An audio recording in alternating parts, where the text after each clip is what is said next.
That evening was supposed to be ordinary, another work celebration she couldn't miss. She told me her new manager was throwing a lavish birthday bash and that everyone from the office would be there. I kissed her goodbye, waved her off, and convinced myself it was nothing to worry about. Midnight passed, then 1. My calls went straight to voicemail. By 3 o'clock in the morning, the house felt too quiet and my head thumbed with a mix of fear and anger. I tried to tell myself she was simply delayed, that an afterparty had run late, but a small, persistent voice kept whispering that something else was wrong. When she finally crept through the door at dawn, she moved like someone who'd been caught, hunched, avoiding my gaze, her dress wrinkled, hair falling out of place. There was a foreign scent on her, a trace of a cologne that was not mine. She mumbled an apology and tried to slip past me, but I couldn't sleep. I watched her collapse into bed and pretend to rest while I lay rigid with suspicion. I didn't shout. I didn't explode. I let her think I was broken. Inside, I was already assembling the pieces of what I would do next. The next morning, while she was in the shower, I picked up her phone. What I found turned the cold in my bones into a white-hot fury. Playful, intimate messages with her boss. Plans arranged in secret weeks before. A line of text that confirmed the worst. Last night had not been about too much wine or lingering at the office. It had been a hotel room. My hands shook, but I moved with a terrifying clarity. This was not a private betrayal. It was a calculated abandonment of everything we'd built. I took screenshots, saved call logs, and copied anything that would not vanish into excuses. Later, I dug deeper, then hired a private investigator for a single night to gather the last pieces I needed. The photos he brought back were enough to make my knees go weak. It was messy and real and deliberate. When she wrapped herself in a towel and stepped back into the room, I was waiting with her phone on the table between us. She saw the evidence and for a moment the bravado she'd carried for months crumbled. Tears welled in her eyes. She babbled about mistakes and confusion. Lies don't have that tone. Lies are practiced. They stretch and adapt. This was not a mistake. This was a choice. I would not give her the easy wound of a dramatic confrontation. I decided to be surgical.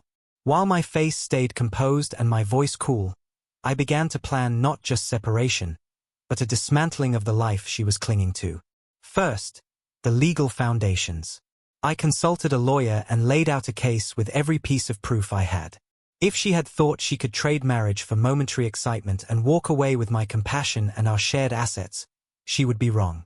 But the plan was not only legal, it was personal and precise. I reached out to someone she hadn't counted on, his wife.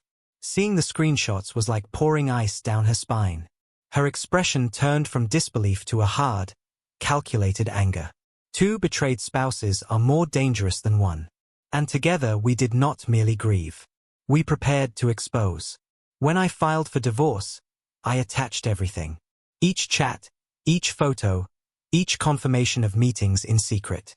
The record showed a betrayal that wasn't an affair of chance, but a deliberate deception. The court papers were more than paper. They were a ledger of broken promises. In the courthouse lights, it became painfully clear to her how much she had gambled and what she stood to lose. Sympathy evaporated when the truth is plain and documented.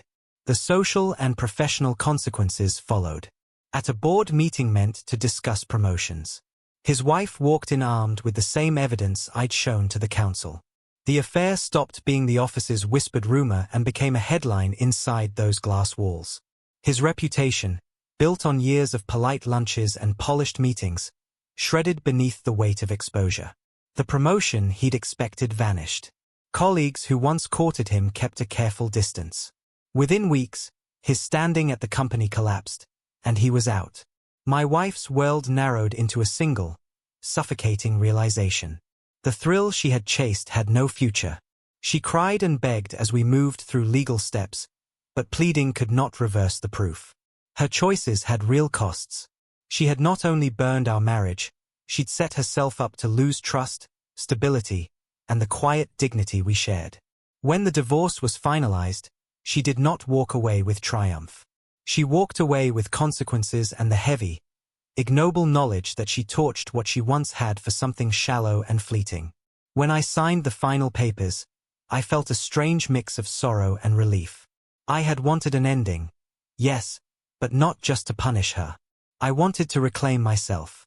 Revenge had been a path to closure more than a triumph to save her. I rebuilt my life slowly.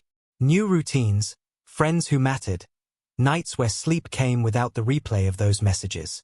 She lived among the fragments of her decision, haunted by the social ruin of a man who had been her boss, and the private collapse that followed. In the silence after everything, I realized the party that night had not been a celebration at all. It was the tipping point, the place where her excitement became her downfall. I had sought retribution to heal the raw wound of betrayal. In the end, the real victory was quieter. It was the ability to walk away, to gather the pieces of my life and shape them into something steadier. She had chased an illusion and lost more than what she expected. I left with my dignity intact, and she was left to live with the consequences of choosing a moment